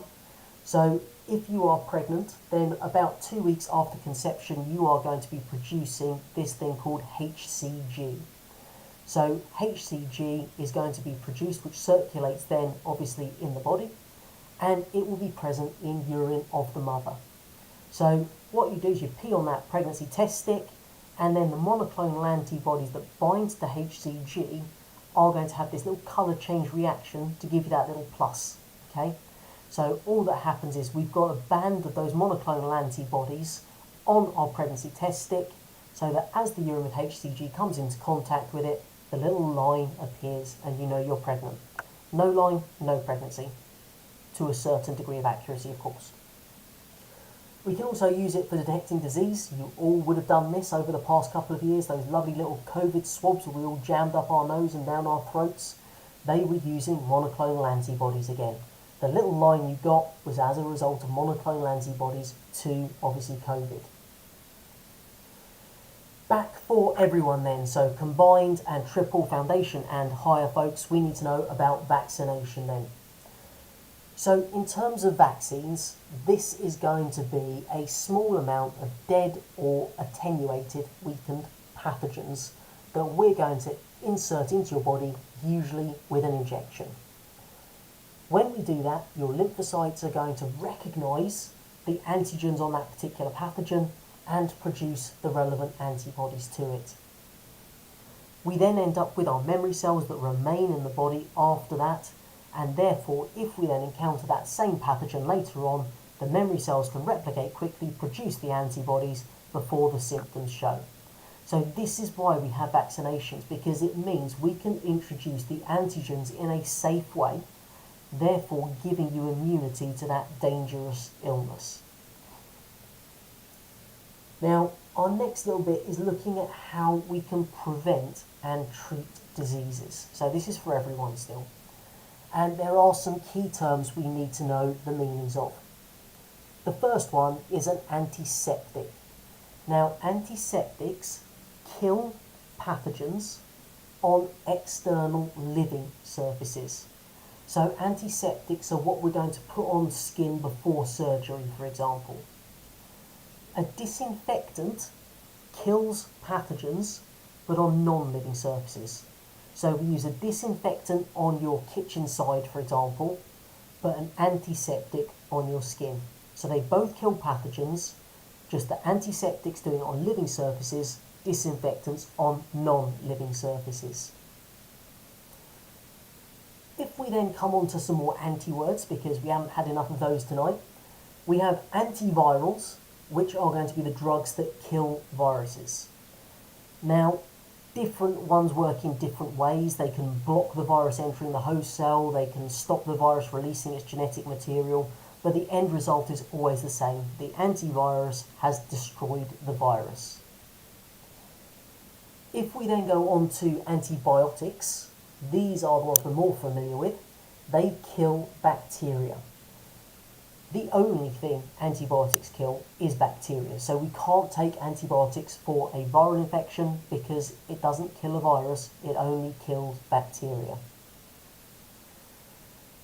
Now, we do have one of those practicals here on our advanced info for those of you doing triples, which is about the antimicrobials on agar.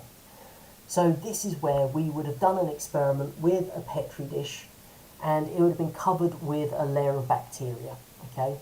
Now what we will do is use little paper discs, little filter paper discs, with different antibiotics on the surface. Could also do it with different antiseptics or disinfectants to see the effectiveness. Basically a paper disc with something to kill bacteria on it. What we're going to do is we would have to use forceps, the little tweezers, to lift the little discs and place them onto our agar plate. Now we have to make sure that those are obviously sterile to avoid contamination with any other pathogens or microbes that may be present. What we would then generate is that dish after incubation would have some areas where it's completely covered with bacteria and other areas where we've got this little circle of clearance around that disc. That's what we refer to as the zone of inhibition. So basically a region where bacterial growth has been prevented. The larger the zone of inhibition, the more effective that antibiotic, disinfectant, antiseptic is at preventing the growth of that bacteria. Now, obviously they could ask you to calculate the area of those, just the area of a circle, pi r squared. And what we could also be asked here, could be asked about control. So if they ask you why we would include a filter paper disc with just distilled water, that's to act as a control so that we can compare our results to just the disc with the distilled water. That proves to us that it's not actually the filter paper that's responsible for the zone of inhibition, it's what we put on it that did that. In terms of safety features, obviously washing hands, making sure that you're wiping down desks with disinfectant afterwards. Just make sure you're talking about those basic safety features here. We'd incubate it to give it obviously time for those to grow. I can't really think of anything else there really. I know there was a question a while back asking you about how to do this exact practical, so that was just using the forceps to lift the little discs, using a pipette to transfer solution over. There's not really a great deal else I can think of. I may be proven wrong tomorrow, but hopefully that covers the key bits on that pad there. Right, for those of you doing GCSE biology only, combined science, this isn't for you. We need to know about something called aseptic technique. Now, aseptic technique, quite simply, is where we're going to try to prevent foreign microorganisms being introduced into our test sample. So we're keeping our apparatus and our environment sterile, so we're not, transferring things from our hands, the desk, the air, into what we're actually trying to test. So things that we'll do here, we will obviously wipe down the surface that we're doing our actual experiment on before and after working. That means there's no microorganisms on the desk at all. If we're talking about working with pathogens, wear gloves. It prevents anything on your skin ending up on our test samples. We would sterilise any glassware or apparatus before use, again removing unwanted contamination. And we would have a Bunsen burner lit close to where we're working. So when you're actually doing this work on an agar plate, you actually have a Bunsen burner right next to you, and that's just going to prevent any microorganisms falling from the air into your dish.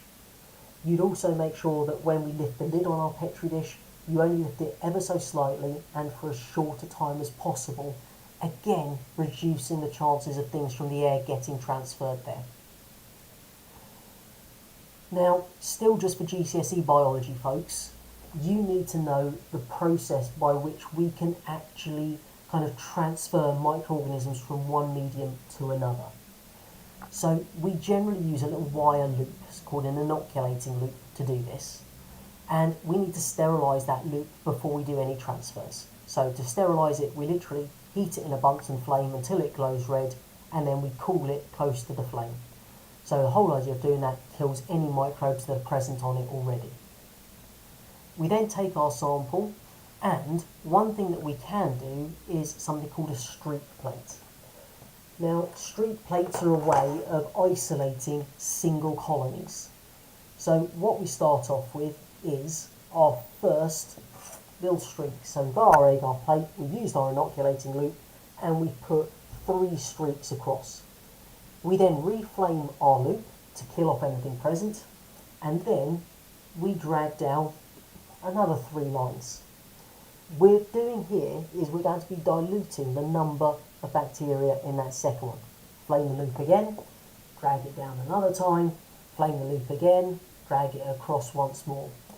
By the time we've got to this final stage here, we should have individual colonies. So up at the top here, they're all going to be merged together into basically a giant line. By the time we're down at this bottom point, we will have an individual colony that we can observe. Just by looking at its colour, the type of edge, whether it's raised, whether it's smooth, that sort of thing, we can identify what bacteria we have. There are some instances where, of course, we have to do further chemical tests to confirm its identity, but that first observation of its shape, its colour, whether it's raised or not, gives us a good indication. Right, back for everyone then. So combined and triple folks foundation and higher, we are having a little look at the idea of how we develop new medications. Generally speaking, the vast majority of medications that we have originally came from plants. So what we ended up with was this original thing that people used these plants in traditional medicine and it worked. Now we create those same chemicals in a lab. The way that we go about developing a new drug these days is we use a computer model first of all. So the computer software actually produces a list of potential compounds that might work. Once we've identified this potential compound, we then go through a range of trials. The first ones are the preclinical trials. So this is where we're going to expose a culture of live cells or a tissue culture to our potential drug. Now, at that point, we're looking to see, has it killed all the cells in the dish? If the answer to that is yes, we probably won't go any further. If the answer is no, there's nothing untoward that appears to have happened at this stage, we move on to our next stage, which is animal testing. So we test it on 2 different species of animal. The reason we use 2 species is because different animals respond in different ways.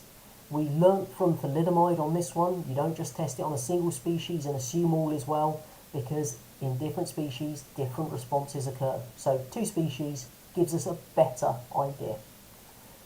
Now, with the animal trials, we do have our 3 R's principle here.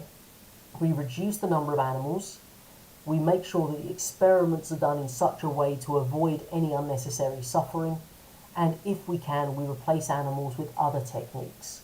So this is where we would use things like our tissue culture first to make sure we're not just getting any old random chemical, giving it to animals and going, oh, killed them all, who knew? We'll hopefully eliminate it before we get there. If we pass the animal trials, we go on to clinical trials. So this is testing on humans. 3 stages here. Healthy volunteers, first of all. We're looking for side effects with our healthy volunteers. So we're literally giving them our drug and looking to see, are you all now randomly vomiting all over the place? If the answer is yes, probably not going to continue with this trial because the side effects aren't great. Then, if it passes that one, we go on to a small sample of volunteers with the condition. The whole idea here is to see how effective the drug is. Is it actually doing what we think it should with regard to that condition? If that all goes to plan, we then go on to our 3rd step, the large number of volunteers with our condition, and that's both to check the effectiveness and to check the safety for it. Assuming it passes all of those, we will then license it for use. This is not quick. This takes potentially up to a decade and millions of pounds potentially to develop a single drug. Now, one thing we are going to have to be aware of is the types of trial that we can use here in the clinical ones. we can have what we refer to as a blind trial, which is where the doctor knows who is getting the drug and who is getting a placebo, something that has no active ingredient. Or we could use a double-blind trial. So this is where neither the doctor nor the patient knows who's getting the actual drug and who's getting the placebo. The reason we use these double-blind trials is to try to eliminate this thing called the placebo effect. Now, what we actually find is, if you actually go to people and say, we're giving you a drug, it's going to make you feel better, etc., some people will start to feel better. So what we actually try to do is overcome that through these double-blind trials. No one knows who's getting the drug and who isn't. So you minimise that effect. You won't ever completely remove it, because some people will think they're getting the drug and therefore they will potentially say they feel better, even if they're not. Okay, the very last bit we need to do is the non-communicable diseases bit, which is looking at basically all the different lifestyle things that you can choose to do to make your life better and less risk of death in later life. Number 1, smoking. Smoking is bad. There are 4 reasons smoking is bad for you. Firstly, cigarettes contain tar. That is carcinogenic. It is known to cause cancer. That accumulates in your lungs. That delightful hacky cough smokers get, that's trying to shift that tar out of the lungs. Obviously, if the tar is sitting in the lungs, causes cancer, you're more likely to get lung cancer. Chemical number 2, nicotine. This is the one that's addictive, so this is the one that makes it very hard to stop smoking once you've started. It's also going to affect your nervous system, increasing heart rate, narrowing blood vessels. Third, carbon monoxide. This is a gas that's going to bind to your hemoglobin irreversibly. So that means less oxygen can be transported by your red blood cells, and therefore your heart has to work harder to get your cells the oxygen they need. Hence why people get more breathless when they're a smoker. Fourth one, the particulates. These are small pieces of basically stuff that end up engulfed by the white blood cells. Now, when this happens, we release an enzyme, and that enzyme affects the alveoli, the little air sacs in your lungs, causing a condition called emphysema. And again, it reduces the amount of oxygen that you take up into your bloodstream, meaning you're going to be more breathless all the time. So, end result, smoking, bad, don't do it. Second thing, alcohol. Alcohol is a drug that affects your nervous system. It is a depressant, which means it's going to slow down those reactions. We've got short-term and long-term effects here. Short-term effects, blurred vision, loss of balance, slower reaction times, your change in behaviour, all of the things that you've probably seen around your friends when you've gone out somewhere and alcohol has been involved. So people falling over themselves or nothing, obviously not reacting to things, hence why we don't drive when we drink, and then the different types of drunks, the aggressive drunk, the crying drunk, the change in behaviour that we see there. Long-term effects are obviously more serious. That would involve things like cirrhosis, when your liver cells have basically been replaced with fatty fibrous tissue, meaning it's less effective. Stomach ulcers, heart disease, brain damage, none of them great things to have in the grand scheme. So again, alcohol is one of those things that we shouldn't drink in large quantities, whether it be on a daily basis or whether it be the binge drinking, both of them pretty bad ideas. Moderation is always the answer to this. And of course, not until you're over 18, because clearly no teenagers drink until they're over 18 years old. Next, we come on to cardiovascular disease, CVD for short. This is any disease of the heart or blood vessels. One of the key ones is atherosclerosis, which is where your arteries have become hardened and narrowed as a result of basically depositing things like cholesterol. So the more that cholesterol we deposited, the narrower the artery gets, the harder it is for blood to flow. Now, we can also get cardiovascular disease as the result of a blood clot called a thrombosis, and depending on where this blood clot occurs will determine the end effect.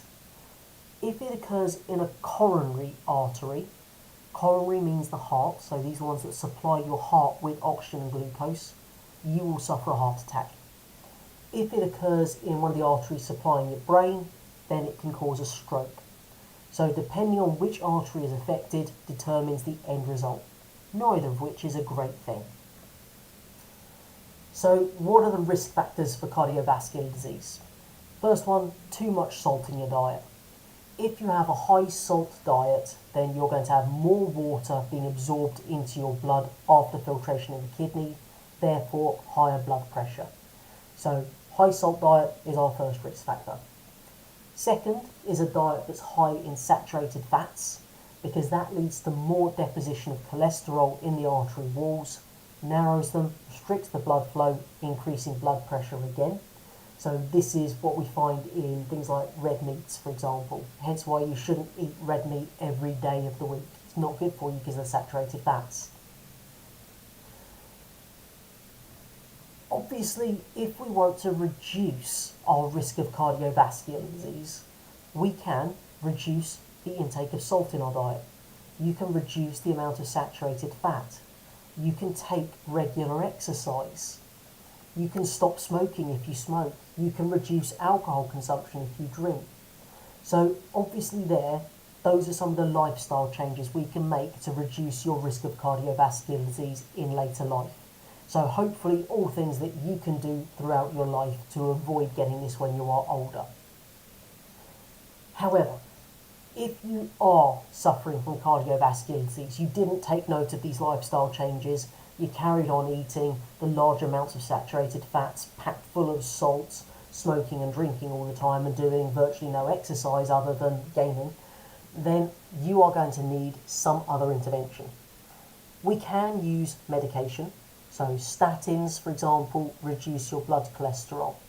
Antiplatelets are going to reduce the stickiness of the platelets to reduce blood clotting. Beta blockers, they block the effects of adrenaline, slowing your heart rate. Nitrates widen blood vessels. So all of those are medications that we can use to try to rectify the problem we now have. If that doesn't work, we may have to go a little bit more invasive, so we may have to go surgery. Some types of cardiovascular disease, if it's through your heart, it may be you have a faulty valve, so we can replace it. So that could be mechanical, could be biological valve, but we can replace the valve, and that therefore means your heart is going to be more efficient because it's going to prevent that backflow of blood and therefore keep the oxygenated and deoxygenated separate. We could also do something called an angioplasty. This is where you insert a stent, which is basically a little mesh that once it's inside the blocked artery, it then opens up and it pushes the arteries wider. Now, the advantage of these stents is we use this very smart material these days that's very small when we insert it, so you can insert it basically through a catheter, and then as it warms up, it expands. So that means it opens up your artery. If that's not going to work, if we're talking about more severe problems, particularly around the heart with those coronary arteries, we may need to carry out a coronary bypass operation. So we're going to take a blood vessel from somewhere else in your body, and we are then going to use that to unblock. So we're going to bypass the blockage. Finally, if all else has failed, heart transplant is your only option. And we want to avoid that as much as possible because obviously heart transplants, there's not enough hearts first of all, and no one particularly wants their hearts cracked, their chest cracked open and their hearts removed for any period of time. We do have stem cells as a potential future medication use. Stem cells, if you remember, are unspecialized cells. If we take them from an embryo, they are embryonic stem cells and can differentiate into any cell type. So these will come from fertility treatments where there's a surplus of them. We can then use them for a range of different research and potentially treatments in the future. So we might be able to use them to do things like reverse paralysis. So there's a range of things that we could potentially use them for, but there are concerns. We don't know long-term side effects. We don't have obviously any guarantees they won't lead to cancer in the future because we've not had those long-term use of them. and there's the risk of rejection. We do have gene therapy as another option for future sort of techniques that we can use to treat disease, which is basically where we replace the faulty allele with a functioning one. So usually what we've done is we've used restriction enzymes to cut the normal version of our gene from a healthy person. We then introduce that into the body of the person who's suffering from the illness. That inserts it into those cells, but it won't always insert it into the right cells, and as soon as those cells are lost, the treatment is lost as well. So it needs to be repeated time and again. The final thing I'll mention is the Human Genome Project, which was that massive project globally whereby we had all these different labs working together to sequence the entire human genome so that we can now use that information to locate specific genes linked to diseases and develop drugs to potentially target them. Right, that is it. That is the entirety of B4, 5 and 6. It's been a while, but we have got there in the end. So make sure that you go through the questions carefully tomorrow. Leave no blank spaces as always. Remember to obviously think through your answers before you just start randomly writing. You have the time to do this on the paper. And make sure your multiple choice answers are nice and clear, okay? So don't write letters on top of letters in those boxes. If you've made a mistake, cross it out and write it next to the box for me, okay? Right, good luck tomorrow, everyone. Hopefully it'll be a nice paper. The first one wasn't too horrendous. Fingers crossed for tomorrow. And I hopefully will see you all again for our next booster, which will be our chemistry one, which I think is on a Sunday next time. So back to 6 o'clock again. Hopefully my voice will be back to normal, so it won't be such a strain to do this. But good luck, and hope it all goes well tomorrow, folks.